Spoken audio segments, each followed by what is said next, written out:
please join us for the Pledge of Allegiance.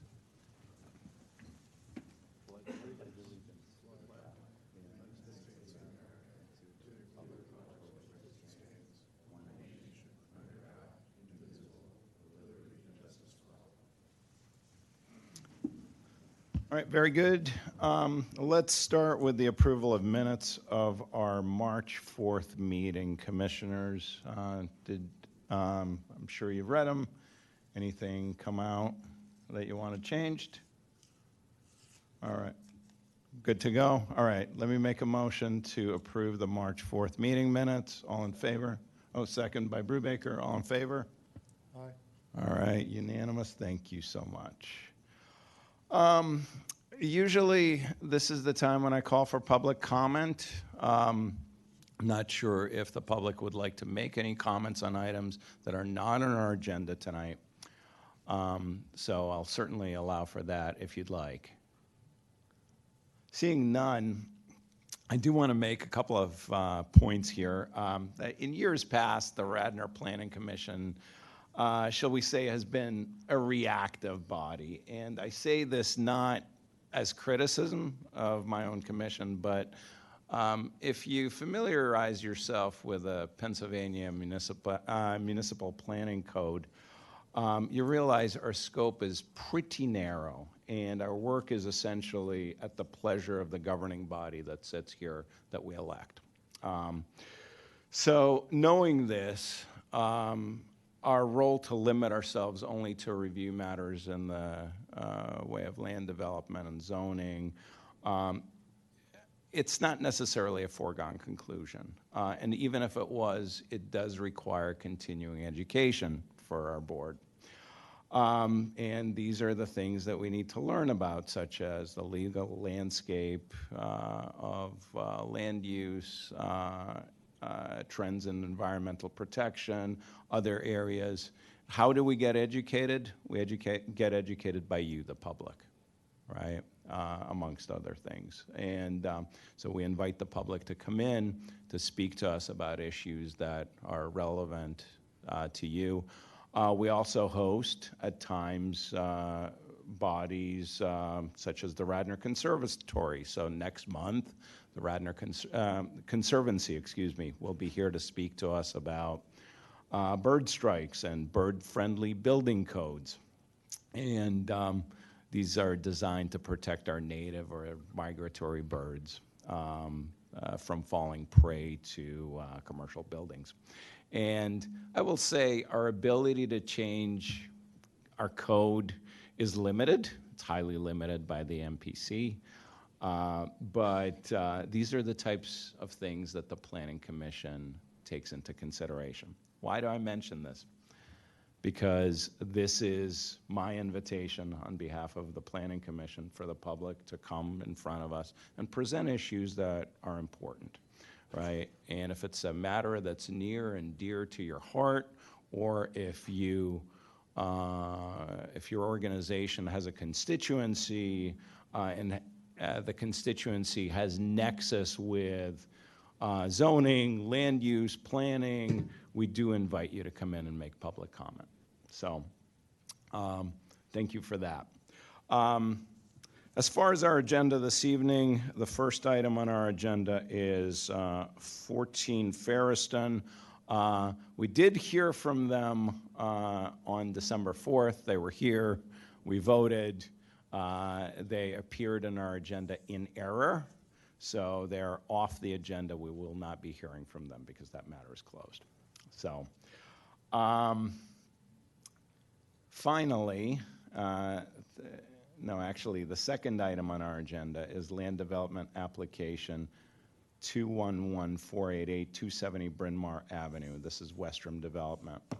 Can we get an update on that? They're outside. Okay. Just outside the room. Okay. So we will hold that in abeyance.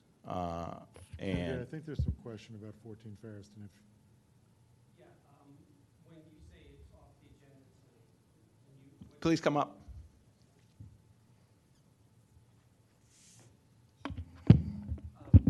Hi, I'm Mike Packer. I live on Farriston Road. When it's off the agenda, does that mean, is there any public comment on it, or? We already acted on, so they were here in front of us on December 4th, and we gave them preliminary and final approval on their plans for land development. We made a recommendation to the board to approve. So there's no public comment. They're not here.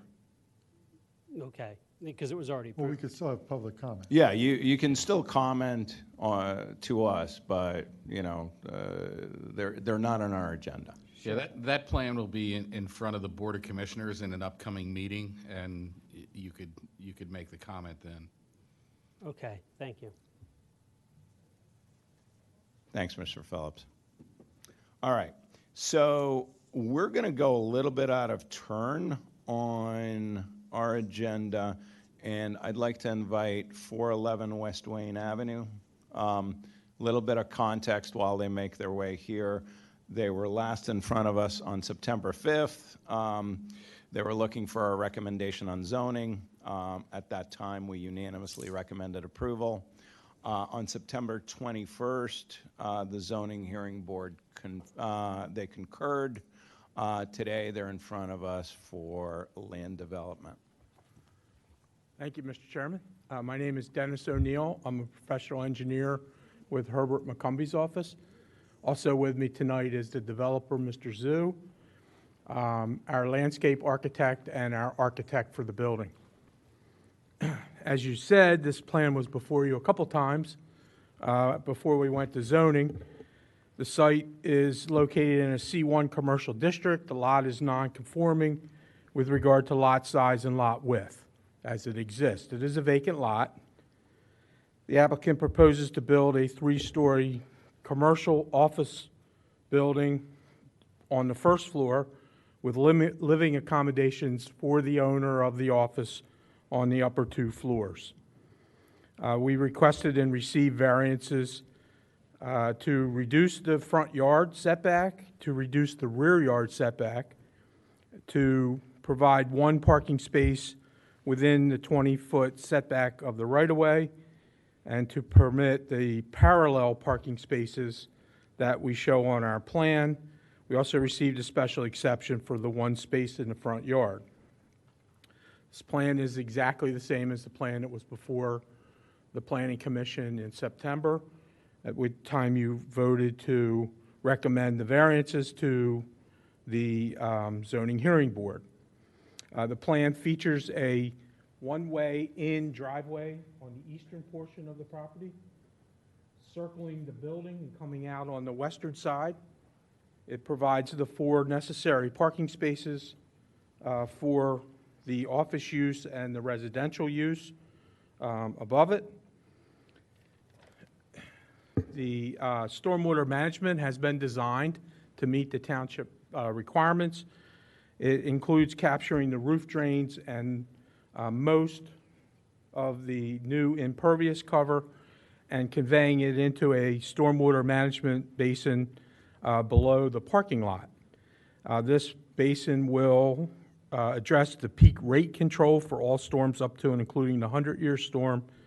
It will reduce the 2-year peak to the 1-year rate and reduce the volume of the net 2-year storm difference by removing it from the rain cycle and infiltrating it into the subsurface water table.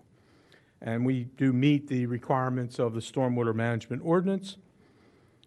This plan has been presented to the Design Review Board on February 14th. Their approval was confirmed in a letter from the Design Review Board dated February 20th, 2024. And I have a copy of that letter if you... Mr. O'Neill, if you would, let's go through our consultant's review letters, starting with the Gannett Fleming letter of March 21st. You're asking for 3 waivers. First one being you're looking for preliminary and final land development plan. And of course, the very popular waiver, that's the third waiver, is that you're requesting a waiver from showing existing principal buildings and driveways on the adjacent peripheral strip, right? Correct, Or any- within the 500 feet. Yeah, within 500 feet. So the second waiver, the street lights, tell us a little bit more about that. So there is a street light on a pole in front of the existing property now, which will remain. So Okay. there's an existing street light in front of the property. Can you show us where that is on the plan? Sure.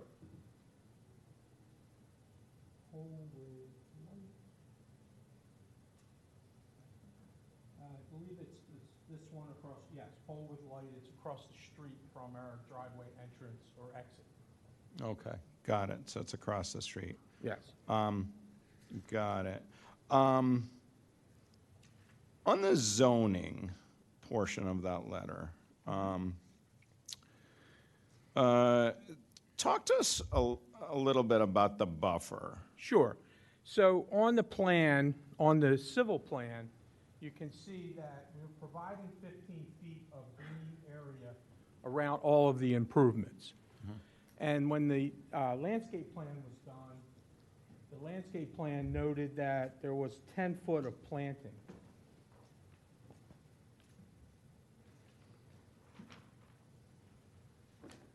10 foot of planting buffer, they called it. And we're going to revise that to show it as 15 feet. Okay, got it. So this will be a will comply, Yes. correct? And I was getting ready to say, we've reviewed all the letters and we will comply with, submit revised plans that comply with all the comments. Okay. So let's turn to item 5 under subdivision and land development. Dimensioning of parking spaces. Yeah, I think part of it is the drawings might not be clear enough to read because all of the dimensions are on here. They just need to be, I'm going to do another plan that just shows parking lot dimensions. Okay, got it. Talk to us about the driveway itself. So last time I remember, you had a counterclockwise flow. Is this a one-way driveway? It is a one-way driveway, yes, and it is counterclockwise as it was shown before. And I think the comment is asking us to put some signage up that would say enter or do not enter on the other driveway coming out. We'll also paint some arrows on the driveway to show the one-way direction around the building. Mr. Phillips, is there more confusion about this driveway as far as the direction, or is it just signage? No, that's exactly what I was referencing. I'd like to see some sort of signage that shows the in and the out, and arrows on the driveway itself would be acceptable. Okay, got it. Thank you. I would just, being a near neighbor, I'd just like to say that one of the issues for that driveway being the way it is, it has to be counterclockwise because the Vic and Dean's Pizza Place parks gigantic trucks delivering almost every day. And if your exit was on the Vic and Dean's side, you would not see traffic. So you did what you had to do as far as I'm concerned. Yeah, and the other reason that we're showing this is we wanted the parking on the easterly side because of Vic and Dean's and not on the western side because of the residential areas. Okay, got it. If we could turn to E&S, erosion and sedimentation controls. Yes. Item 2, could you walk us through that comment? It's on page 4. So we're currently showing a handicap ramp along the property line. Sorry, Mr. O'Neill. Ian, is it possible to zoom in on a little bit more in center? I think you might have to move the plan a little bit. Yeah. All right. So Yeah, that should along be the good. easterly property line, we have 3 parallel parking spaces. And our intention is that the first parking space is handicap accessible. And we are providing a handicap accessible ramp and walkway to that, crossing the driveway and along the back.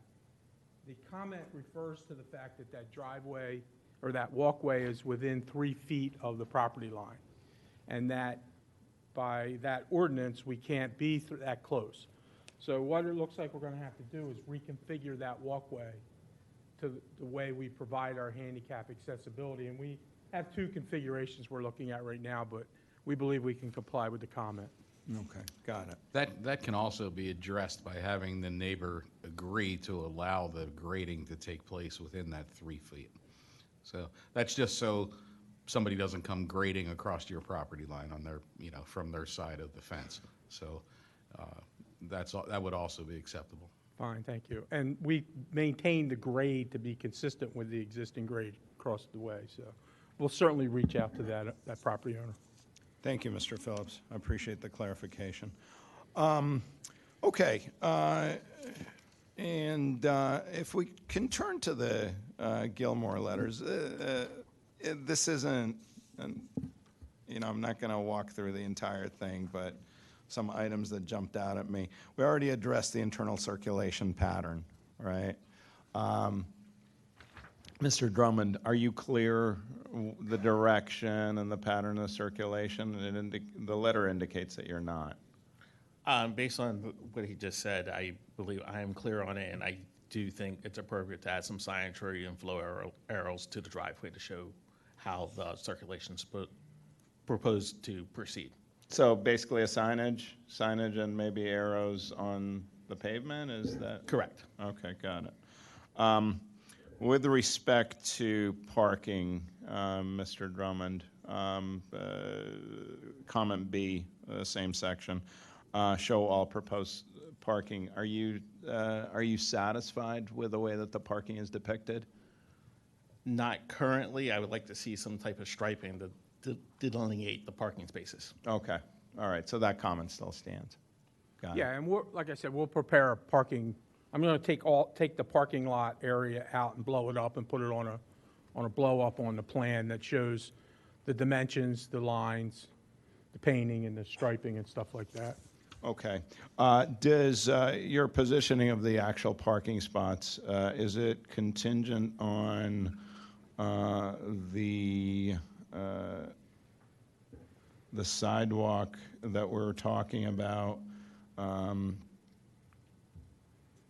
in comment 2 on the Gannett Fleming letter? So in other words, if the dimensions of the parking, if the positioning of the parking spots change due to what you have to do to comply there, will the parking have to move? We're not going to move the parking spaces. Okay, so they're fixed. Right, they're fixed. They're fixed because of the variances we received. Okay, got it. So we'll revise the way we access it, or in turn, I'll approach the neighboring property to seek approval to grade within 3 feet. Okay, got it. Thank you. Commissioners, what questions do you have?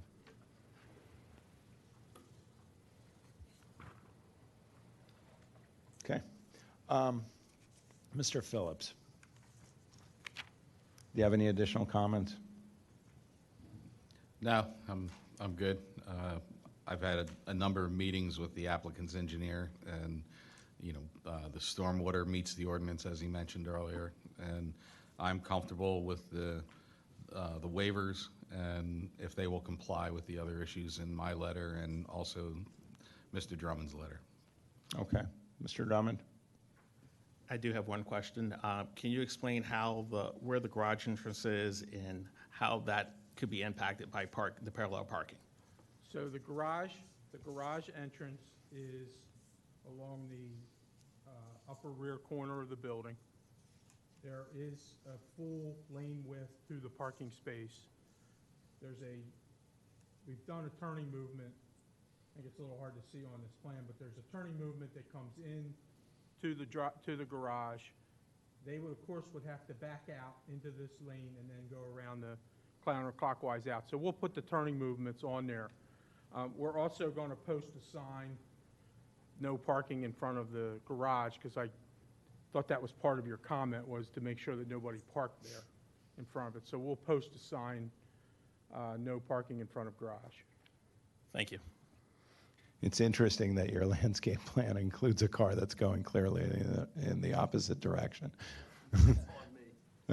Okay, I got it. Okay. We do have our landscape architect here if there's any landscaping questions, but we appeared before the Shade Tree Commission on Wednesday, and we're awaiting their formal approval. They asked to change some species of trees, which we've submitted. So we have a liaison.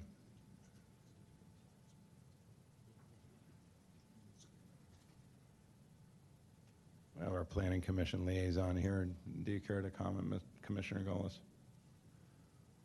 Given that some change out on the species, we were very happy with the plan. As my understanding is the neighbors on the other side, not the Vigandine side, are happy with the screening plan.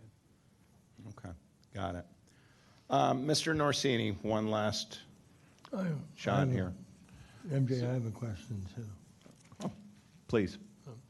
I look at the parallel parking, and I'm wondering if there's a passenger in any of the cars, do they have to stop in the driveway to get out of the car, or is there a sidewalk on the other side of the parking, or? There is not a sidewalk on the other side of the parking except for The handicap. accessible parking space. I There is room for them to get out, though, onto the grass. onto the grass, yes. Well, I don't think you used up all your impervious when you made your application. We have not. Would staff think it would be appropriate to have paving on the other side of the parking space, if it's possible? Sure, if it was possible, but the width of the parking spaces as required are wide enough where you can walk around the car within that box. I'm just thinking a lot of people will not want to park on the grass, or there'll be a snow plowing event, and they're trying to park, and then you're gonna have, not that you'll have a traffic jam with 3 spaces, but it seems if you can fix it now. It's not a bad idea to have sidewalk on that side, but also given the low volume of this facility, it's not required, and also being able to step out into the driveway, you're not going to be facing a lot of traffic coming through that driveway. And just because they didn't use up all their impervious doesn't mean that we need to add some. So what, we obviously like the plan. We certainly recommended zoning hearing board approval on it. You're asking for preliminary and final tonight. My sense is that you're almost there, but not quite. So there, and I do think that we can be there very quickly. I think our consultants are wanting clearer explanation of where the parking is. They get what the circulation pattern is, but there's a little bit more work to be done about that sidewalk that you're proposing.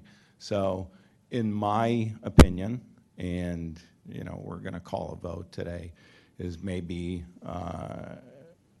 you guys aren't fully ready for preliminary and final approval. I just don't want to send this to the board as it exists today and have them deliberate on some of these open items. I understand. That's sort of my sense of it. We can certainly request, approval tonight so we can move forward, but I understand your position, and we're okay with that.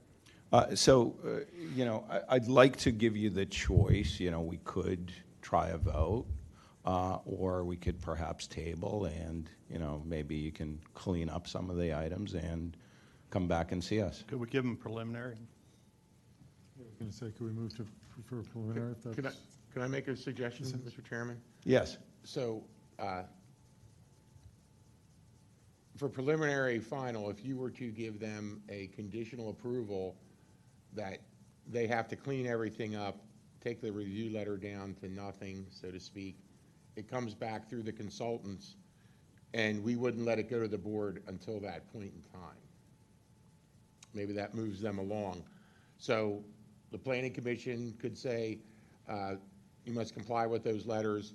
Staff and the consultants will need to see the plans that do, and you have to give us a chance to review it. And those review letters, we would copy you, but they would go to the Board of Commissioners. So if you didn't meet the requirements of the review letters, that would be my job at the Commissioners' meeting to say they didn't meet all the requirements of the conditional approval. Just a thought. So the thought is grant preliminary, just to restate what you're saying, grant preliminary and final approval tonight, subject to full compliance with the consultant review letters. Yes, and we may, depending on when you get that to us, the applicant would have to agree to an extension because it's 2 meetings at the board. Right. Right, it's caucus and the final meeting, but we need a chance to go through, and there may be back and forth. So that may be a way to keep the applicant rolling, so to speak. Mr. O'Neill, are you amenable to potentially granting extensions? We are, yes. Okay, all right. In that case, I'd like to make that motion. Before you make the motion, MJ? Yeah. I noted on the zoning hearing decision letter that your deadline for getting a building permit or the decision expires is May 5th. So they gotta go back. Will that be routine to get an extension from zoning? Yes, we would need to get an extension. I thought we had asked for additional time, but yes, we would have to go to the zoning hearing board and get an extension. You asked for additional time from us, but not necessarily from zoning. At least I didn't see a letter in the file. I just saw the zoning opinion. Yeah, it does say 6 months, so we would have to get an extension. So if you contact my colleague, Kevin Kashansky, he's the guy that would set you up with that. I would contact him tomorrow because I don't know how backed up their agendas are. Okay. Yeah, and the zoning hearing board is amenable to granting 6-month extensions generally. No guarantee, of course. Can't speak for that board. One final thing, public comment before we make the motion. If there's any member of the public that wants to speak to 411 West Wayne. All right, hearing none, I'd like to make the motion for preliminary and final, recommendation for preliminary and final approval in the matter of 411 West Wayne Avenue, subject to full compliance with the Gilmore and Associates and the Gannett Fleming review letters. Can I get a second? Second by Brubaker. All in favor? Aye. Aye. All right, it's unanimous. Thank you, Mr. O'Neill. Thank you very much. Appreciate it. Would you like a copy of the design review board letter? No, it's not necessary. Thank you. All right, and good luck. Thank you. Yes, ma'am, come on up.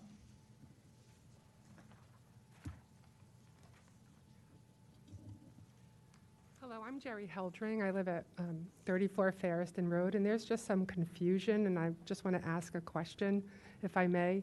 2 weeks ago, the neighbors received this letter from Valley Forge that said, "Dear neighbors, we have applied to Radnor Township to plan to subdivide the above property and construct a new single-family dwelling on the new lot." There's only two more sentences.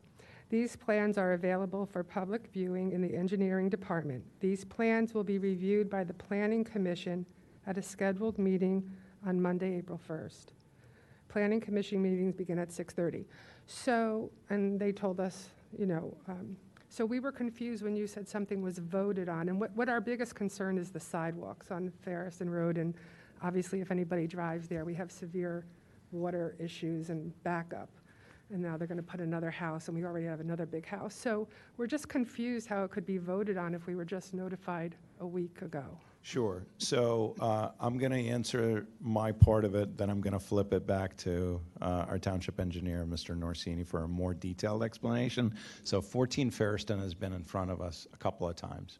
The last time they were in front of us was December 4th.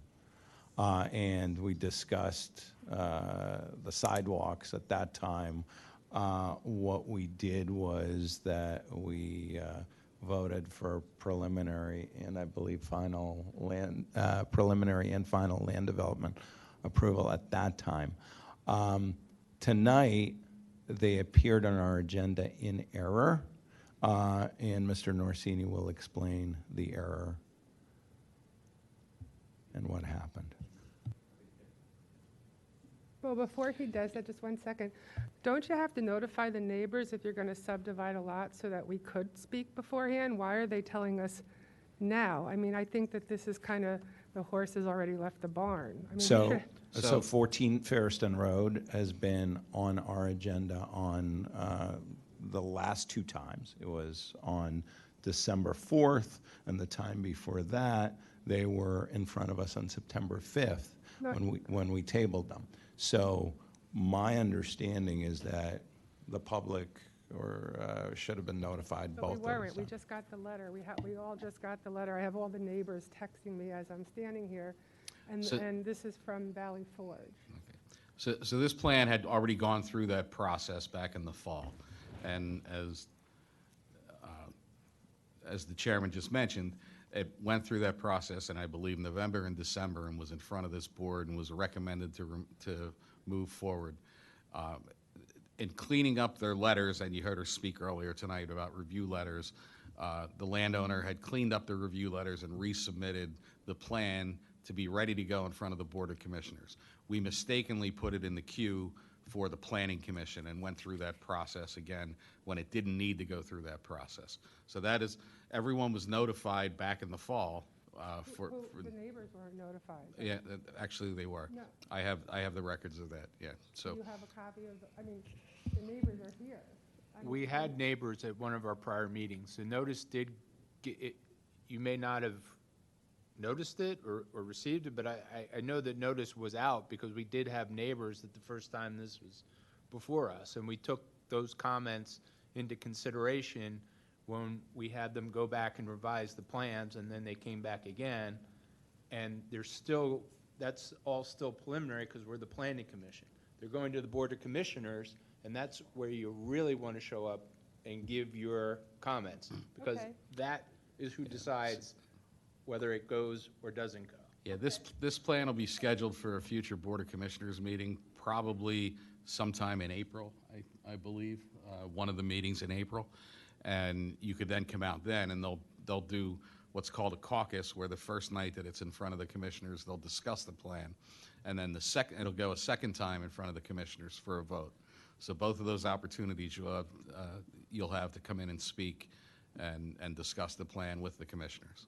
Well, thank you for explaining it, and I'll just go back to the neighbors because I don't think they all wanted to show up, but I don't know what they were here for, but I don't think they got a letter like this from Valley Forge, so.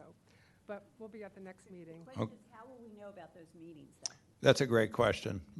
Mr. Phillips? Good answer. So the Board of Commissioners meeting, the letters that went out last fall, late last fall, as Mr. Phillips noted, that was the requirement for land development coming through here. So the Board of Commissioners meeting, what I'll tell you is, when it goes on the agenda, that is public notice, but you can call me or Trish, and we will tell you what meeting it's on. Okay, So you don't have to waste your time. Okay. And Thank you very I'm much. Norsini at Radnor.org and P. Sherwin. The agendas are posted the Wednesday before the Monday meeting, front and center. I'm figuring it all out. Right, but Thank you can email either of us, and we'll tell you what night the first meeting is. That's caucus. That's where the board hears the plan. There's no vote taken. It's more of a Q&A. Great time for you folks to come. The following meeting is when it's actually voted on. Okay, very helpful. Thank you Sorry for very any much. confusion, folks. Sure. And just final thought, the cadence of the Board of Commissioners meetings is every 2 weeks. So watch for that on the agenda. And of course, keep in touch with our engineering department and whatnot. And the website, right? Yeah, for sure. Yeah, thank you. Any other comment? All right, I think we have an update on one of the applicants. Yes, the Application 211-4088, 270 Bryn Mawr 270 Avenue. South Bryn Mawr. I spoke to them. I spoke to them, They are going to be cleaning up the plans and taking care of a lot of the drafting issues on the plans, and then coming back at a later meeting. So they are not going to be presenting tonight. Okay, sounds the- good. And when, the lights We're just went done. out. Okay, They're aiming for June, right? So they're aiming for the June meeting. It could conceivably be the May meeting, we don't know. But it will be, again, it's on our website and all that good stuff. so, No, you will not get another letter. But it's the first Monday of either May or June. And if you look at the Wednesday before on the website, or once again, if you call Mr. Norsini, we can tell you if they're on the May meeting. If they're not on the May, almost definitely on June. They said plans were reviewing in the lobby. I could not find them. So you just need to come to the front desk, the big window, ask for Trish, and she'll give you plans to look at. During regular business hours. Yeah, 8 to 4. May I have a copy of them or not? Or do I have to just look them on? If you wish to really, so there's copyright issues as far as us providing you those plans, but they're all on the website. So if you go to the homepage, agendas and minutes, scroll down to Planning Commission, and then there's the agenda, and then you actually just look for the Bryn Mawr Avenue project, click on plans, and you can spend hours and hours to your heart's content. And you'll see the review letters. Everything about that project is on the website. And that's fine. And you can come in and we'll set you up at a table where you can look and review everything. so just for the record, our next meeting is May 6th. If they don't make that meeting, it's on June 3rd. So that's what that looks like. But definitely review the plans. The agenda typically gets posted a week prior to our meeting, and at that time, we would welcome your public comment and whatnot. Any other questions? Yes, sir, please come up. I'm sorry, ma'am, one other thing. I didn't catch your name, just for our record. Mia Broward. M-I-A, Broward, B-R-O-W-E-R. Okay. My husband and I own property up the street. This will impact it. I'd like to know what they're doing for traffic is my big concern. Okay, thank you. 400 people. All right, please come up, sir. Good evening. My name is Bill Gregg. I live at 820 Castlefin Lane. I'm adjacent to the Proclamation Presbyterian Church. I've been a registered architect for the past 40 years, working with institutions across the country. I've actually provided services for the church, and I'm not here to speak in that capacity. I'm here to speak as a residential neighbor, R1, though I think some of the things I have to say they may appreciate.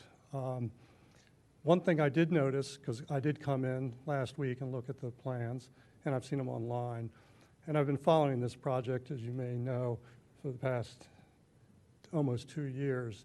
One thing that was jumped out on the plans was that the emergency generator was located in the side yard setback on the west side of the building, and that's close to the residential neighborhood as well as the church. It had been on the east side in the interior of the campus, but now it's non-compliant in the setback. So I think that needs to be addressed, and it needs to be moved out. Maybe it was a draftsman error.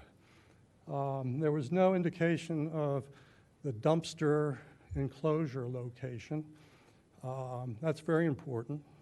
We want to know where that's going to be so it's not in the vicinity of the neighbors. It could possibly be within the building, and that's why they didn't show it. But I have a feeling they're having a hard time finding a good place for it because there's so much building and not a lot of site. But that's their issue, and we'd like to review it. I also want to share with you, if I could do the overhead document camera, an issue which I think it's best defined as a dormant, hibernating issue. It's something that's not necessarily on the drawings, but it'll come out of hibernation as soon as the building's in operation or even before during construction. And this has to do with the fact that the Jewish Federation has been afforded by the township the special exception of senior living. And with that comes a lot of interesting traffic and activities. Proclamation Church hasn't been afforded that. They didn't ask for it. But if you read between the lines of the Federation's traffic report, they're assuming that they can utilize the church's property for access from Bryn Mawr Avenue and to Bryn Mawr Avenue, while they actually will have 3 of their own entrances. So the nature of the beast of the senior living is much different from church. It's a 24/7 operation. The church isn't. And as a neighbor, a residential neighbor of the church, I don't want to see activity spill over and through the church's property that can be dealt with over at the Jewish Foundation, at the Jewish Federation's property. You know, I can just picture, from my experience, you know, I have a feeling about institutions, and I can picture that when the operator of the senior living comes in, he's not going to like the optics of food service trucks coming in the front main entrance. And so he's going to say, or she's going to say, come through the church parking lot. And that's closer to my property. And so I think that this issue really needs to be looked at carefully. I'm very happy to meet with any of you at any time on the site to look at it, because there's just too big a penalty that the neighborhood would pay if this actually occurred. And there's an interesting history. If you go back to 1996, I don't know if you were in the township at that time, but when the church bought this 9.5 acres, which is substandard, from the American College, in order to make that happen, the township and the 2 parties talked about the fact that the church could have a connecting driveway back to the American College and use some of their parking spaces on Sunday because they have this substandard lot. And so the church still does that on Sundays, you know, but I can see that flow coming the other way during the week with service vehicles servicing the new senior living center on the Federation's property. And they don't have a right-of-way on the church. They don't have an easement. So I just think this is an issue that really has to be looked at carefully. And so this little diagram just, it's not I want to just- allow you a lot of latitude here, but I do want to note for the record, and you have some concerns about, obviously, traffic circulation, the generator being in the setback, the dumpster, the location of the dumpster enclosure and whatnot, and I think those are very serious issues. But I do want to caution you in that the applicant's not here, and we will gladly listen, and also we want to allow for the applicant to respond and deal with the issues that you bring forth. So, of course, we'd like to hear what you have to say with respect to the plan that is on the board in front of us, but we're limited by what we're going to be able to do tonight. Oh, absolutely, I understand that. And it's a complex, there'll be a complex solution to this. And it's not just signage that says, don't come in here, because on Castlefin, we know that doesn't work because we have no truck signs and they still come through. So whether it's breakaway bollards, whether it's a gate, whether it's, we get rid of that connection, I'm very happy to, as a professional, to talk about that. Sure. And I think our engineering department can certainly broker a conversation. And, Wonderful. And feel free to reach out. But I think that would be a better venue for you to get the satisfaction that you need. Yes. So. Well, thank you very much for your attention tonight. Yeah. I'm glad By all I means. have And brought it out of hibernation. yeah, and come see us again when the applicant is here, Okay. either, at our next meeting or the subsequent meeting, and we'll certainly entertain you. Okay, at that thank you time. so much. Yeah, our pleasure. Thank you. Any other public comment? All right. So the last item on our agenda is,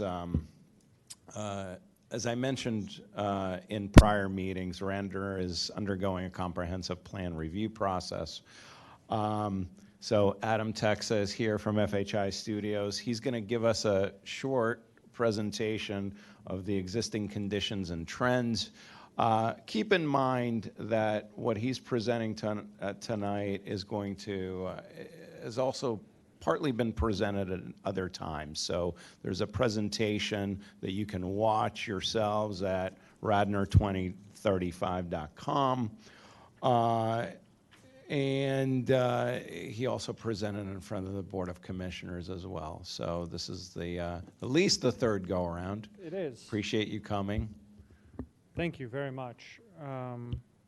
So I am going to do a slightly abridged version of the presentation that I made at Board of Commissioners. Again, with the idea that this is an opportunity to hear from you all about any questions or concerns as we start to sort of make the pivot from an understanding of the existing conditions towards a public workshop and then ultimately recommendations going forward. So just a reminder, I am here as the project manager, but I'm representing a larger team at FHI Studio. I am going to move actually past some of the early things in this presentation. So in the Board of Commissioners meeting, I sort of talked about what does Radnor look like in 2020? What are some of the key changes since the 2000? And then dug in a little bit into some mobility housing and actually some economic, really the office market conditions. And I want to sort of get into the end of that. I did sort of do this Mythbusters approach. The steering committee really wanted me to focus on things that maybe would surprise people or sort of bust their myths about Radnor. And so I had this idea of sort of busted and confirmed, which was a nice little foil to talk about some of these key things. So I'm not going to get into the size of Radnor. I do want to sort of make a pit stop here to talk about the fact that 40% of households in Radnor are non-family households. And a majority of households are actually not households with children. And this was something that sort of surprised a lot of people and sort of busted this myth that most households in Radnor are families with children.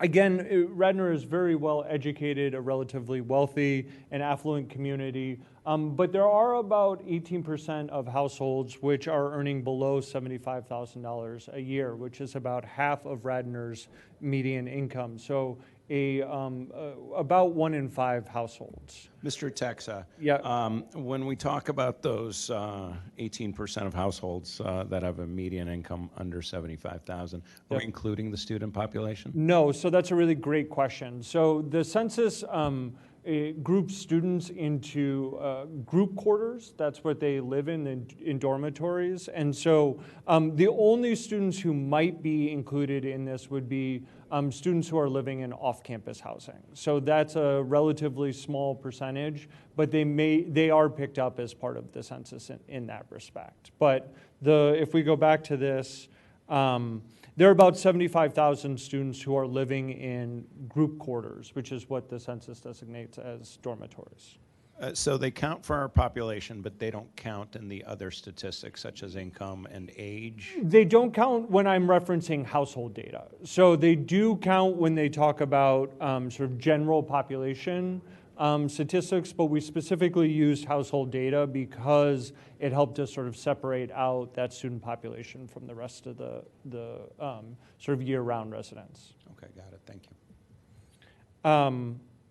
So not a surprise, Radnor had a big boom in 1960s, in the 70s, and has sort of had steady growth since the 1980s.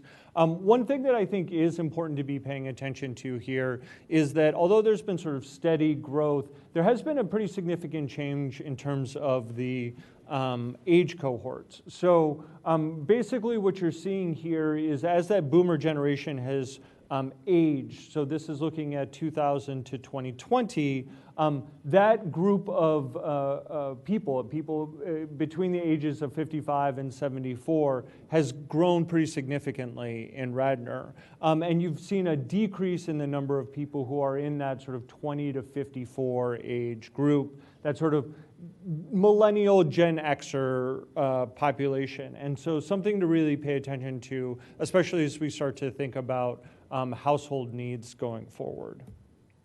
One thing that we've paid a lot of attention to is there has been significant change in household income groups. So when you look at 2000 and you look at 2020, one of the things that you notice is a substantial increase in the number of households making excuse me, more than $200,000 a year. One thing to excuse me. One thing to pay attention to is the 2000 numbers are not inflated. The Census Bureau sort of maintains these same categories every 10 years, and so some of this is likely due to inflation. But when we look at the median household income as it is adjusted for inflation, so when you adjust that for inflation, one of the things that we can see here is that the gap between Radnor and Delaware County and Pennsylvania has grown over that 20 years, which is a strong indication that that household income growth or that household income change that we're seeing here isn't just a reflection of income, or excuse me, inflation, that it is a reflection of wealthier households either moving in or Radnor households earning more money relative to the rest of the county and the state. Radnor has become more diverse. It's about 80% non-white, or excuse me, white right now. Where in 2000 it was nearly 90%. One of the things that we're seeing is a significant decrease in the number of one-person households. So this is something that's going to come across a lot here, and moderate increases in the number of 3- and 4-person households, which has a big impact on housing. And sort of, I'm not going to go into these. I'll sort of come back to them, but there's some pretty big trends in housing right now that are worth paying attention to. One of the big ones is a real increase in desire to live in what are called sort of central places. These are urban-like areas. We're not talking about Center City, Philadelphia. We are talking about places like Wayne. We're talking about places with good to very good transit access with a lot of walkability, and they're typically historic areas, places that have been around for a very long time. But there's another conversation going on around sort of this question of missing middle housing, which is this idea that we've built lots of single-family homes and lots of large apartment buildings, 100, 200-unit apartment buildings, and not a lot in between over the last basically like 100 years.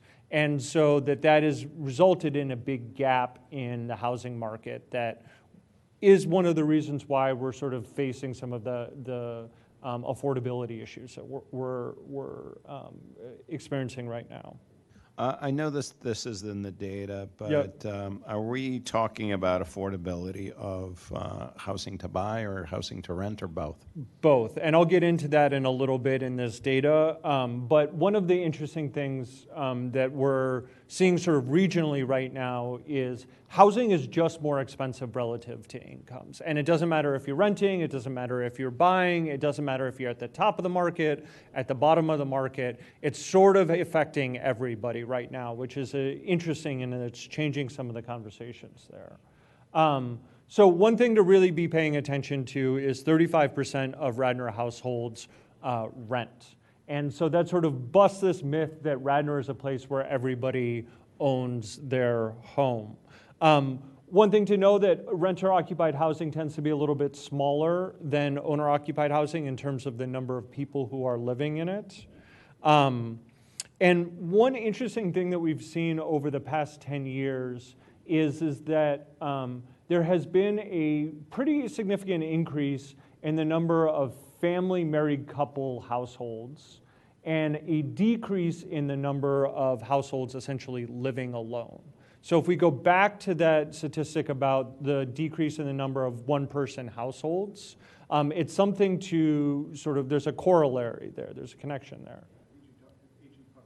There's a part of this is that an aging population that's part of this, but also you would also think though that as your population ages, that you would get smaller households, people moving out of the, kids moving out of the home, right? Maybe a spouse is, passing away. And so you might actually think that you get more single households out of that rather than less.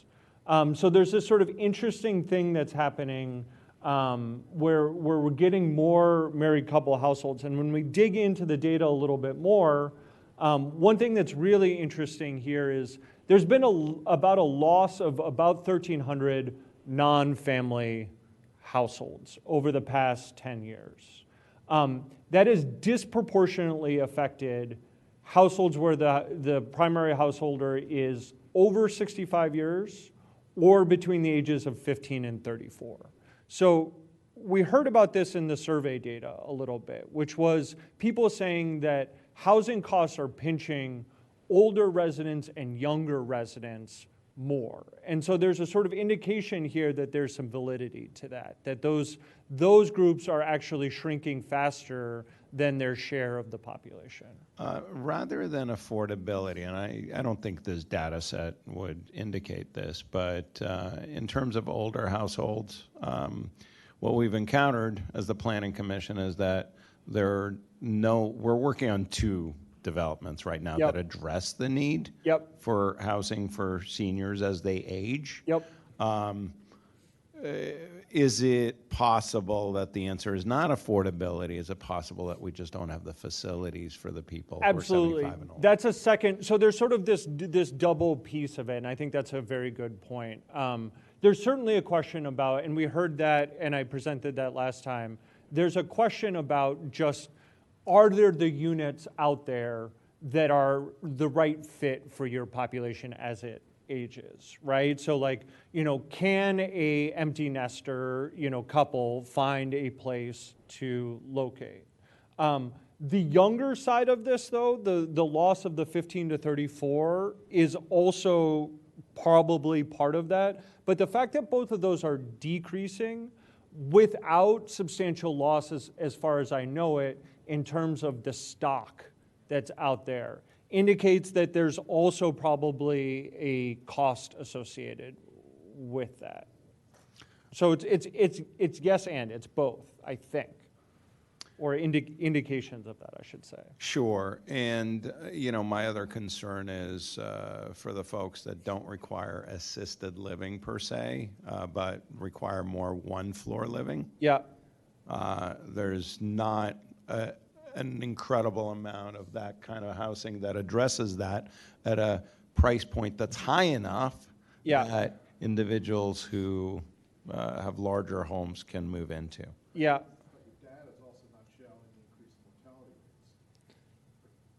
Yeah, but if we go back to this, so I think that this is the key here is, so in terms of population, right? You're actually seeing more 55 to 74-year-olds. You're seeing a decrease at the sort of back end of the boomers, right? What I see, what I know, having lived here most of my life, I see it with my own family.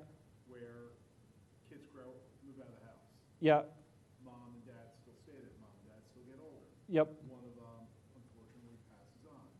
Still there because of whatever reason the choice is to still remain there. In my mind, that's reflecting in your data. That's exactly, to me, that just bounces off in your data that I'm seeing. And that's one of the reasons why there's still a lot of still have like one household people or Right. parents or what are people that are living in these 2,500, 3,000 square foot homes. Right, and we have heard that's happening. I think one thing to be paying attention to here, though, is you are seeing a substantial decrease in the number of households with people living alone, right? That there actually is a decrease as a proportion of your population, like a loss, and that loss is, like sort of from a raw number standpoint, about 1,300 households. So we are seeing that those like non-family households are, and under that definition, like somebody who had a partner who's passed away would qualify as a non-family household. Well, that makes sense because from your other slide where you showed during the 60s, Yep. the number of people that moved into Radnor Township or this whole area. Yep, absolutely. Yeah, please. When you get a chance. If you still are discussing, go ahead. But I had a question for you before you move on. Yeah, please. When you say loss of non-family households, does that mean there used to be one person in the household and now there's two? No, it's a good question. So it's not clear from the data what's happening. Okay. What we have is we have sort of two snapshots in time. And in the first snapshot, what we see is the sort of the two blue groups there are families. So it's a family, a married couple, or family no spouse. So family no spouse would be like a single parent would fall under that category. So we sort of see that as a percentage of the population. And then we see these two other groups, which is living alone or non-family living with another person. So that's roommates, things like that sort of happening.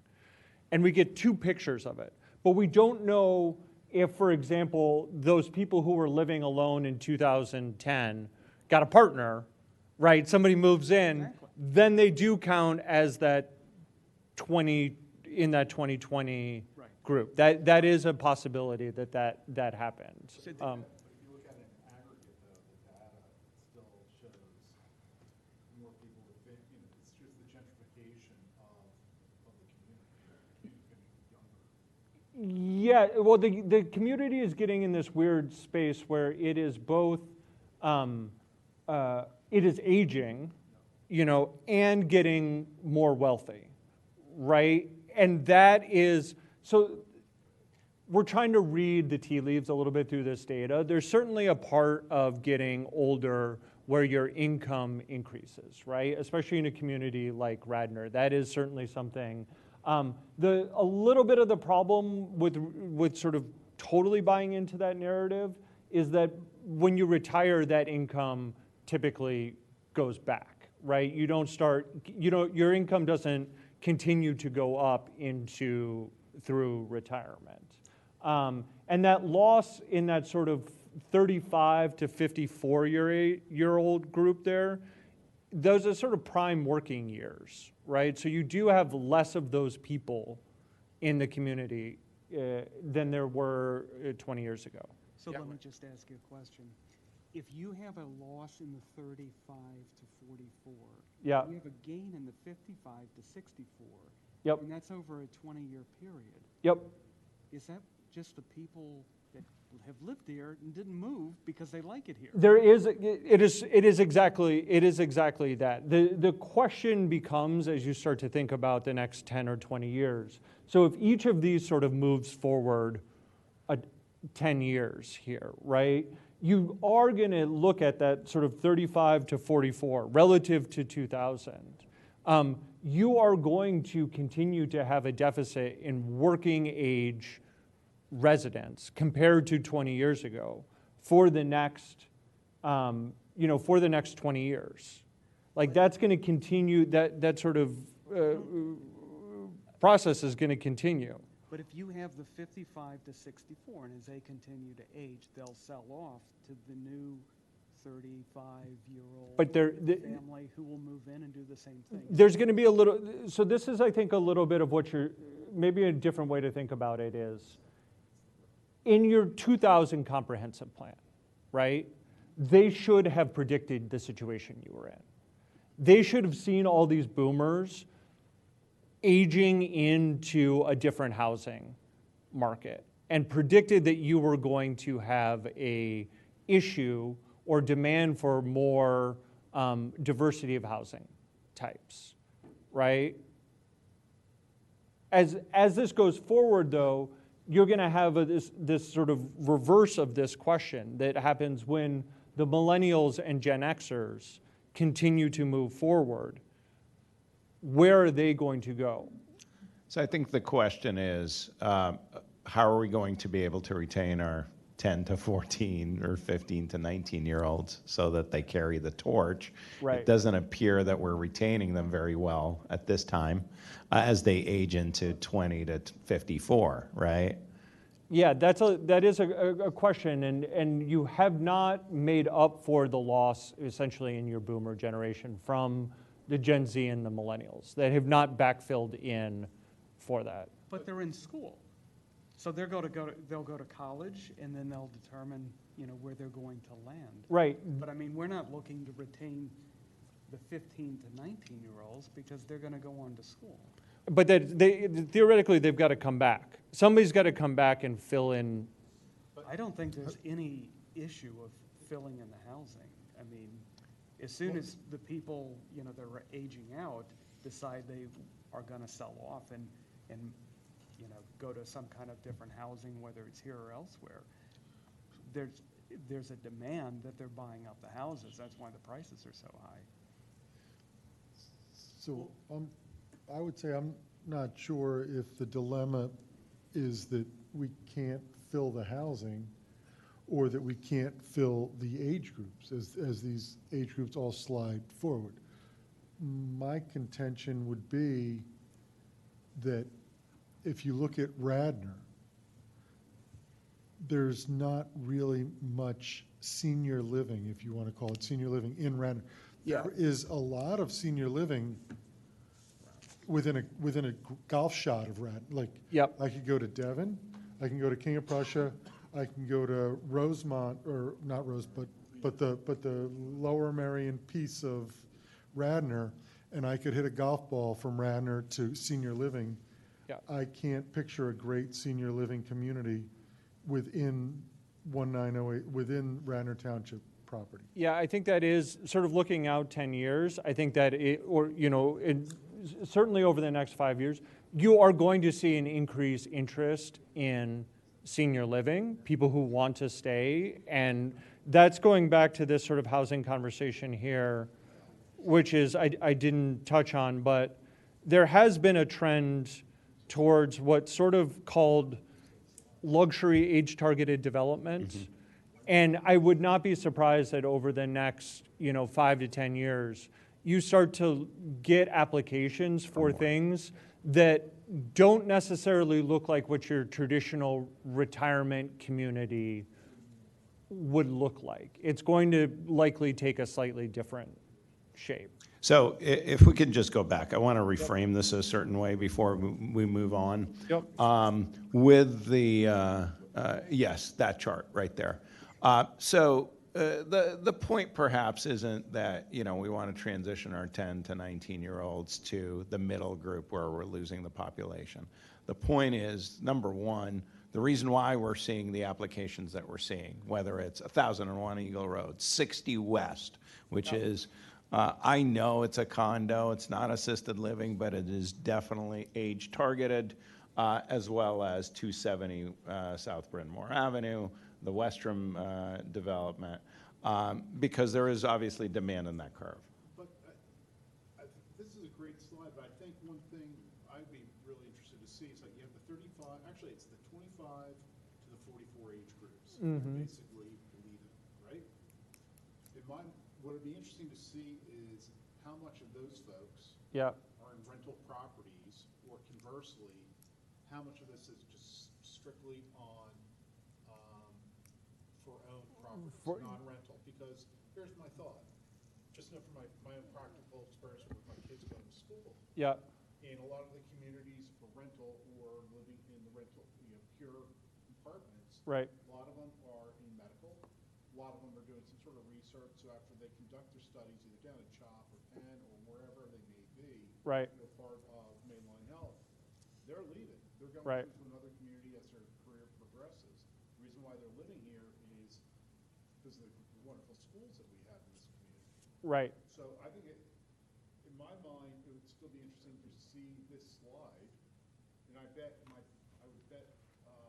last dollar that the decline in 25 to 44 is less pronounced as what you're seeing right now. And so that goes back into what your point is, or whatever your point, Lane, was that there's still a minimum a supply issue of households in this community. There aren't any. There's very little open land available, and to your point, why people are coming here all the time to do, splitting of the site, doing development, et cetera. Yep. And that's what's driving this community. Yep. I will look into, I don't believe that the census data, unfortunately, breaks down tenure, so owner versus renter, by age of householder. But I mean, if you're looking at the data, as you said earlier slide, you had the Yep. number of households that are rental. Yep. Right, disputing the fact is that this is like a community. Right. Owned homes. Right. That's not the case. And Right. I still think that, I forget what percentage that was, that 35%, right? Yep. That 35%, those are the ones that are more transient.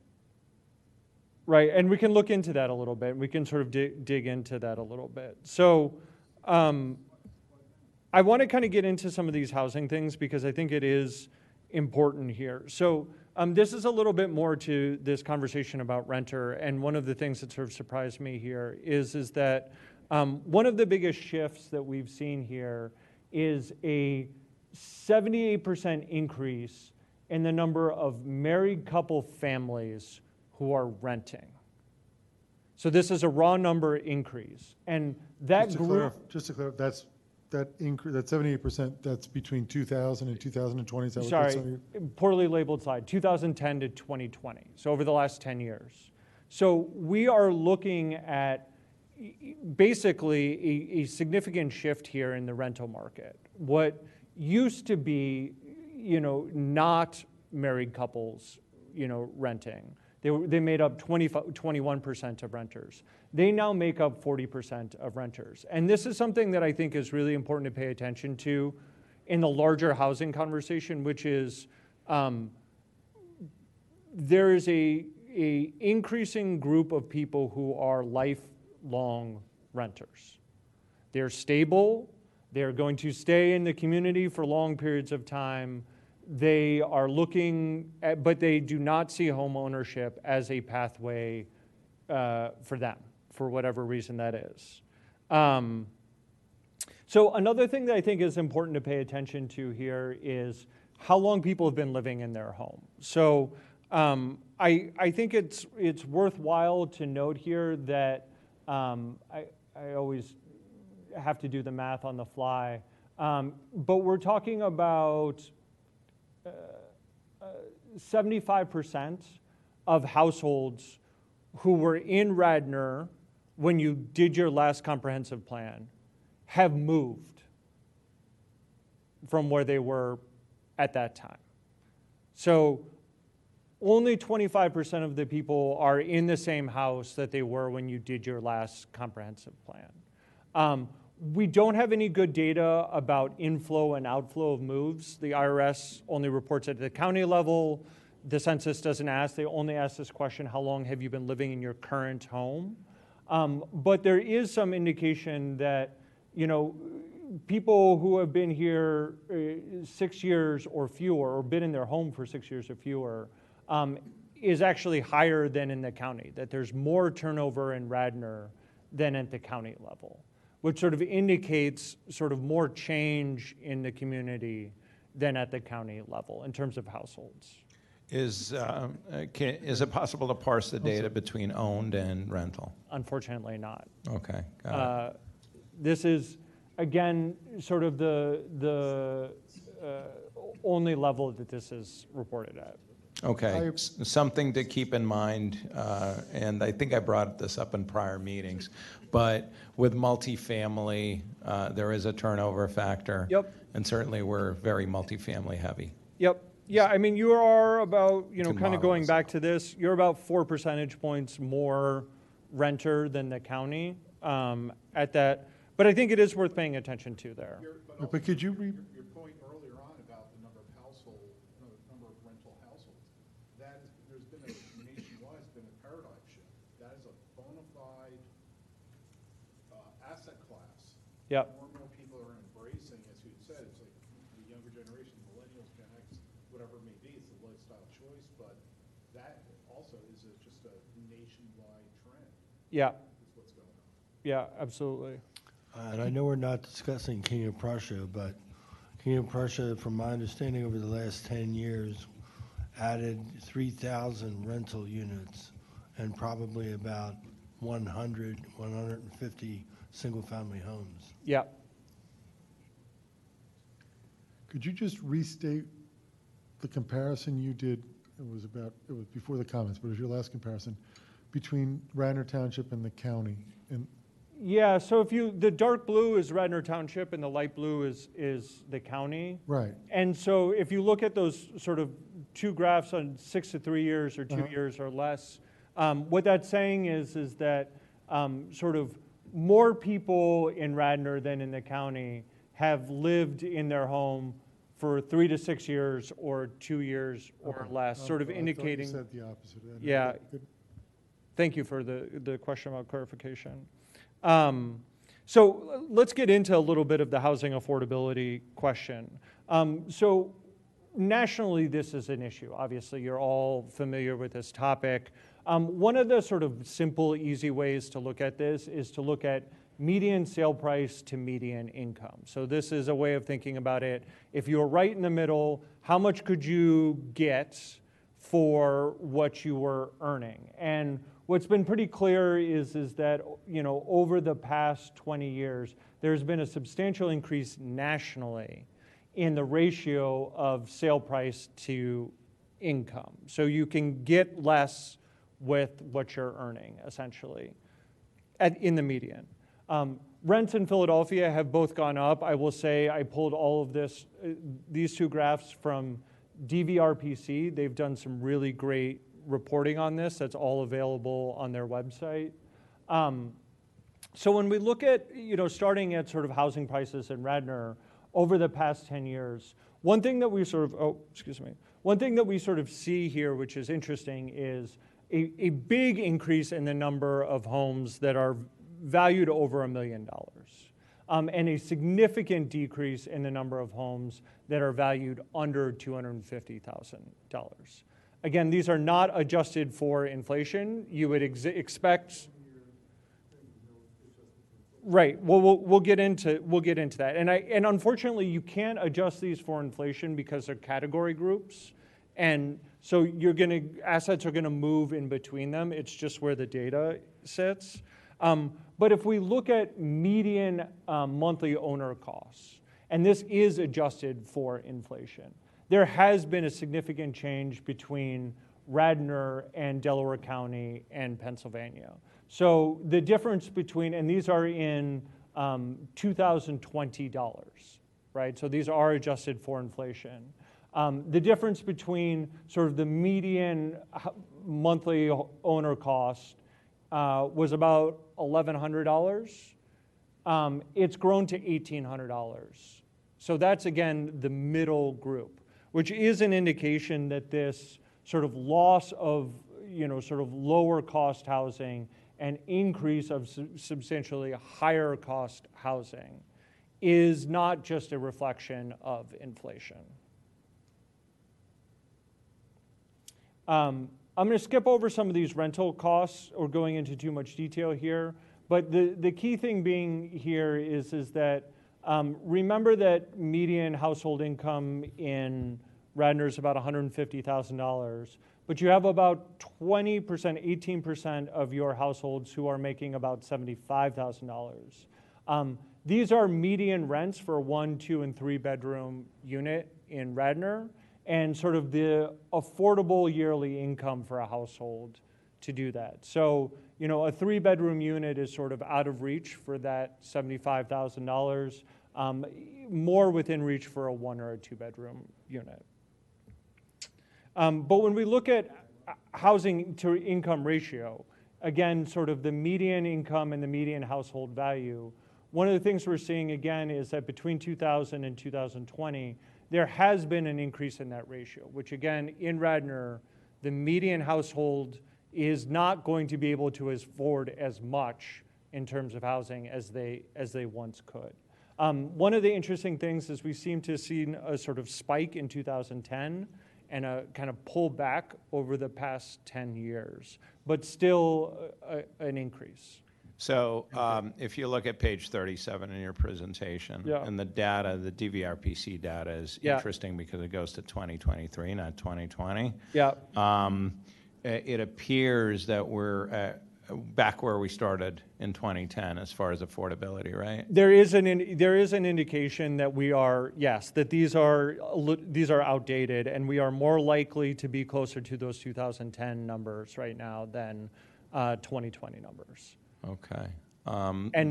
We've just had a shock in the housing market because of the pandemic, and it's really shifting conditions. And unfortunately, they're also not conditions that are likely to sort of subside quickly. They kind of came on quickly, and we're going to be living with them for a while. Yeah, the danger in page 42 here is that it appears that Radnor has gotten more affordable since 2010. Yes, it hasn't. There isn't. And I actually think that this slide is probably the clearer example of this, and I think is worth paying attention to, is if you really look at 2000, right, the vast majority of housing you could purchase in Radnor for under $500,000. We're not, and we can't compare them exactly, but if you look at this graph, it's pretty clear that Radnor is outpacing everybody else. Because this is 2020, these are $2020. So it's one of the annoying things about the census data. And if I had my magic wand and I could tell the US government what to do. Back to the previous slide. Yeah. So your point is with Delaware County, obviously with Pennsylvania. I would be really interested to see, it's not as much as Delaware County, I would like to see surrounding neighbor towns on the main line. So it would be TE or Lower Merion, because you're talking about other communities. It's different.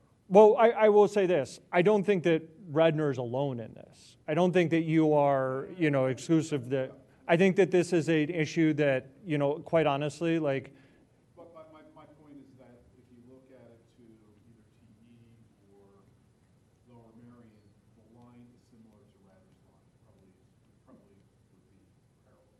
Yeah, I mean, I will say this. I think this is a regional issue that you are not alone in this sort of camp of having some pretty, significant changes in housing prices and household incomes not impacting. I will actually say that if we were to compare this data, this income to housing cost info, you and your neighbors on the main line are probably actually doing slightly better than a lot of other communities who, quite honestly, because you are a wealthier community, your incomes have outpaced those of sort of lower to moderate income communities.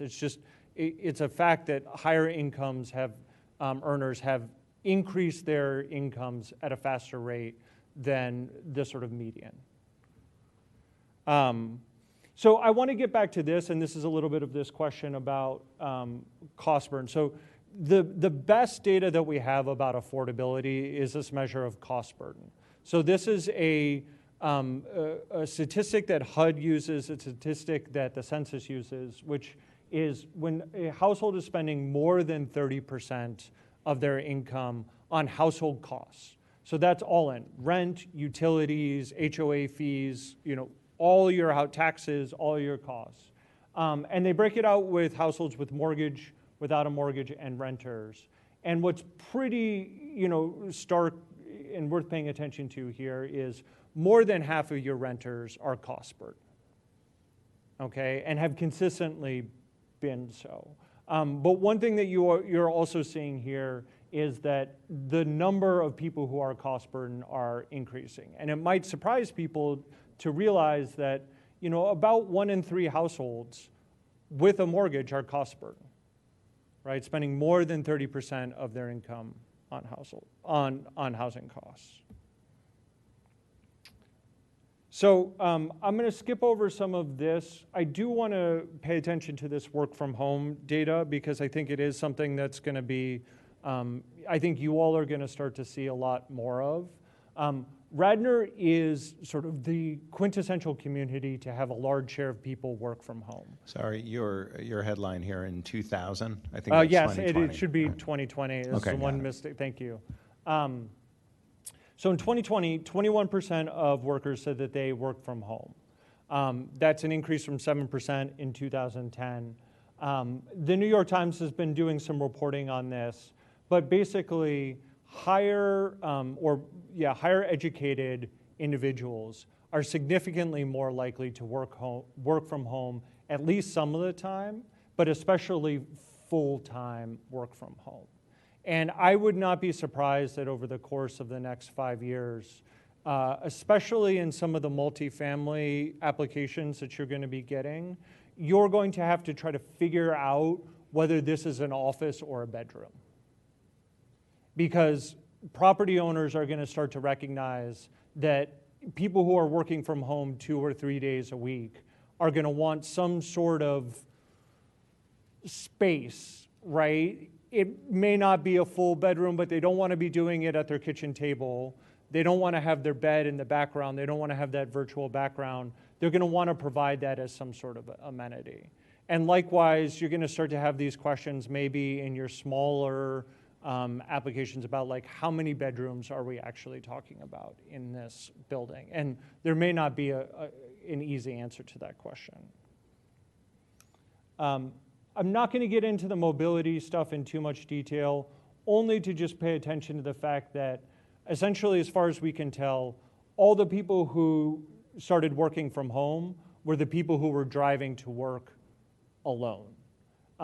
So that work from home may actually have a positive impact on your roadway conditions. So percentage of people who carpooled, percentage of people who took public transit, walked, all stayed about the same. And there was just a big shift of people who drove. And I always, think about the fact that about 25% of the people who leave Radnor to go to work go to Philadelphia to do that.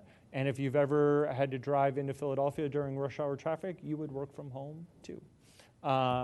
So I won't get into the traffic data, only except for to say there is been a decrease in the overall volume of cars traveling through Radnor over the past 20 years. When we look at this from 2000 to 2018, you can see actually some pretty significant declines in the number of vehicles traveling through, which is surprising, but this is very accurate data from the DOT. They report this on certain segments. That doesn't mean that there isn't traffic. And one of the things that we know and we sort of confirmed through the data is that traveling along Lancaster Avenue and Conestoga Road, we use 3 a.m. as kind of our baseline. It's significantly slower. It takes you longer to get through that segment during rush hour traffic. But on a sort of average mile per hour basis, you're actually doing better than, for example, Lancaster Avenue in Ardmore, that there's more free-flowing traffic sort of at peak times than in some of those like very highly congested areas. I'm going to skip over some of this but I am not going to skip over the serious injuries and fatalities. Over the past 5 years, there have been serious injuries and fatalities on your road. This is an issue that has become particularly important as the federal government has started to fund significantly safety improvements on local roads. And one thing to really be paying attention to here is that if you look at Route 30, that has really been where your serious and fatal injuries have been concentrated, especially your fatal injury or fatal crashes involving pedestrians.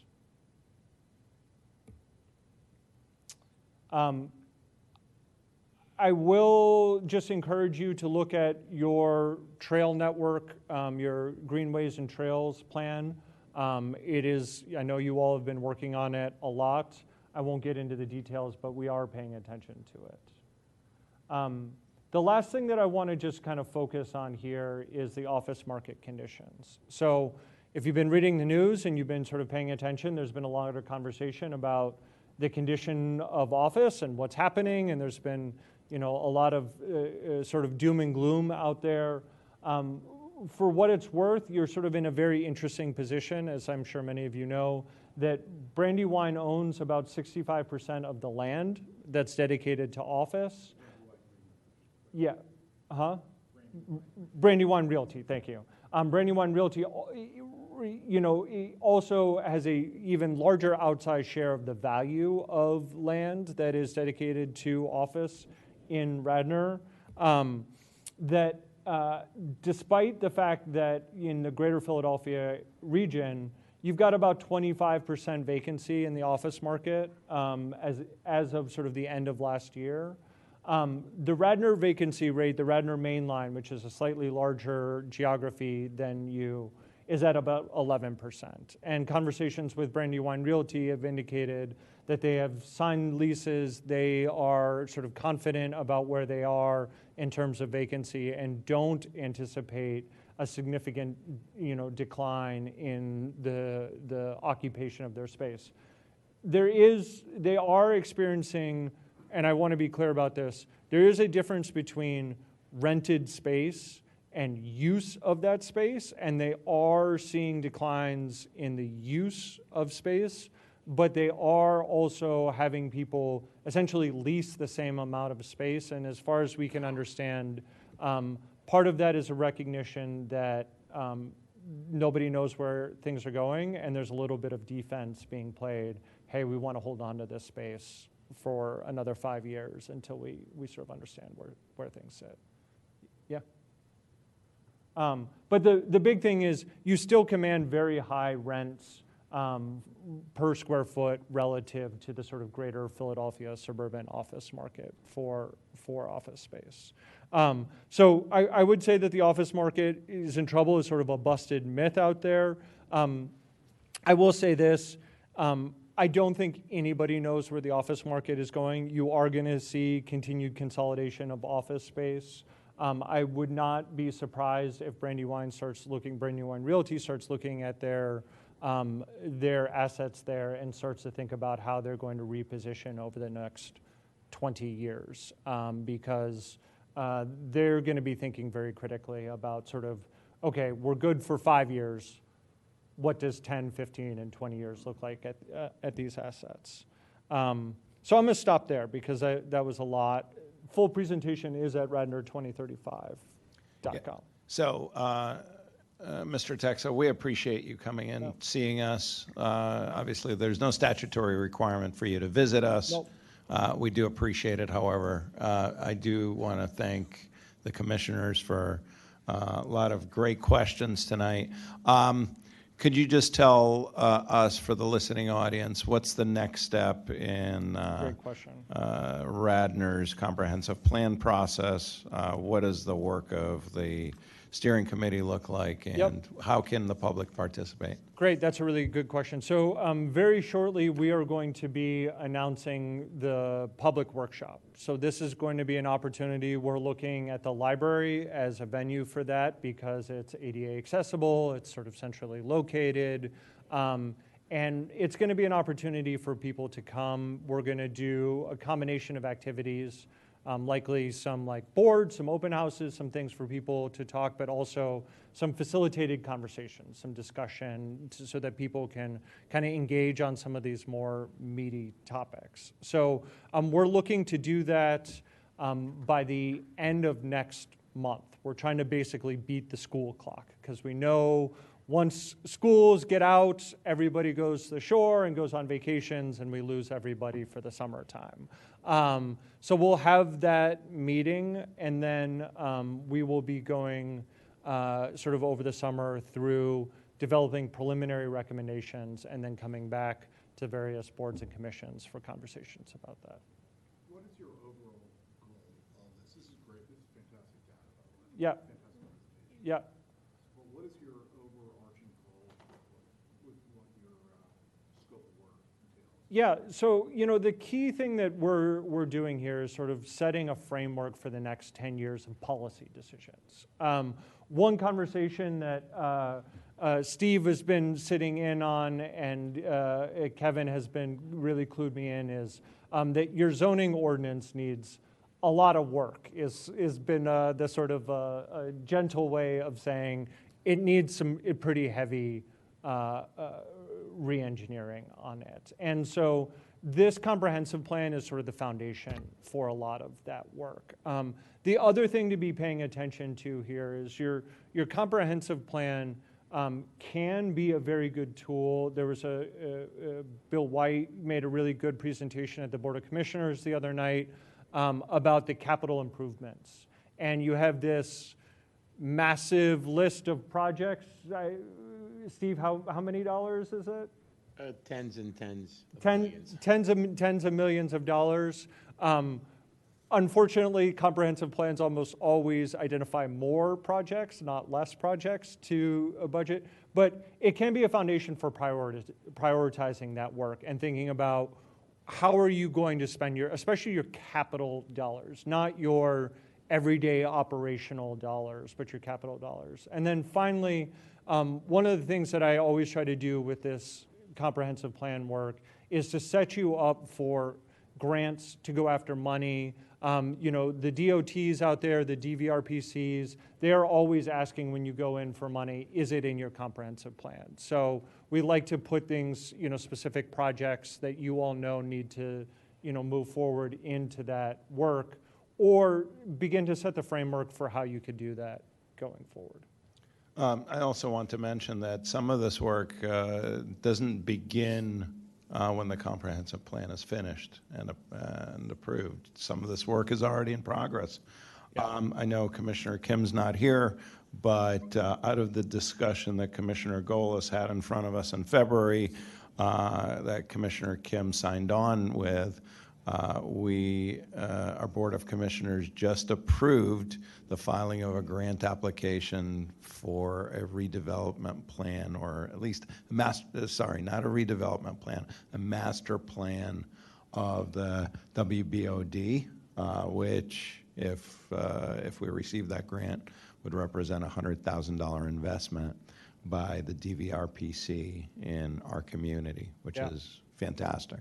Yeah, and that is another thing that these comprehensive plans can do, is start to sort of identify your next steps. So, within the scope of this, for example, we were never going to be able to get into the nitty-gritty in Wayne. And if you remember from our last presentation, that big red dot from all the public comments, it was like Wayne, Wayne, Wayne, Wayne. We knew that that was something that needed to be addressed. So we can sort of set the foundation for that. A good example of that is your last comprehensive plan really started to set the foundation for a lot of the stormwater work that Steve's doing, and really identified some of the beginning efforts of those conversations. So it can kind of set you up for future work as well. Sure. Cool. Mr. Texa, we want to thank you for your time. Yeah, thank you all very much. Thank you. All right. Thank you. Commissioners, any additional new business? Hearing none. I'd like to make a motion to adjourn. Please come up again. I'm just back because obviously I'm Harry Heldring again. If you could just speak into the microphone. Hi. Hello, Jerry Heldring, 34 Ferriston Road. So I think someone here said that there were neighbors at the December 4th meeting, so we went back, looked at the meeting, the whole video. There were no neighbors here at the December. I said the September meeting, the first time it was here. September now, okay. So how do we have proof? The owner directly pulled out the property because he was complaining about the water running into his property. I remember it clearly. Okay, so how do we have proof that Valley Forge, because we got this letter that said, from Valley Forge, that said it was going to be decided today, so I have that. So how do I present that, and what is our recourse that we weren't notified? First of all, Commissioner Brubaker is referring to the September 5th meeting.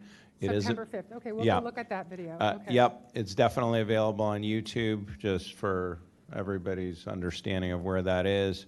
Mr. Norsini, is there like a sanitary mailer that goes out? So I guess what Roger Phillips tried to explain. So originally, a letter did go out. That's required of our land development ordinance. And as Mr. Brubaker said, we did have residents here. The one gentleman concerned about runoff as well as pickleball at Valley Forge Military Academy. I remember that distinctly, that they had built courts there. But are we talking about the rebuild of the Admiral's house, or the one next to subdivision? The one next to that, The subdivision. right? So what has occurred, this is going through the land development process. The stop here was for the Planning Commission. They already recommended approval. What went out was, no other term was a mistake. So the consultant. Wouldn't they know? Like, this is from Valley Well, Forge. the consultant, so they just did what they thought they had to do. The consultant said, here's our resubmission. It shouldn't have been resubmission.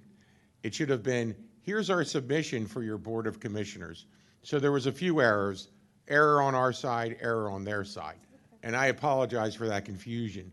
So the next step, so the Planning Commission portion is complete. The Planning Commission is an advisory board appointed by the commissioners. So this advisory board has made a recommendation. So the next step is for that project to go before the Board of Commissioners twice. Caucus, no decision made. The project is just discussed. It's the opportunity for the applicant to present it to the Board of Commissioners, and absolutely positively is the opportunity for public comment on that. You can make, if you can't stay for the entire meeting, you can make public comment in the beginning of the meeting. Listen, I just drove back and forth. So If you want to stay, then you can do that.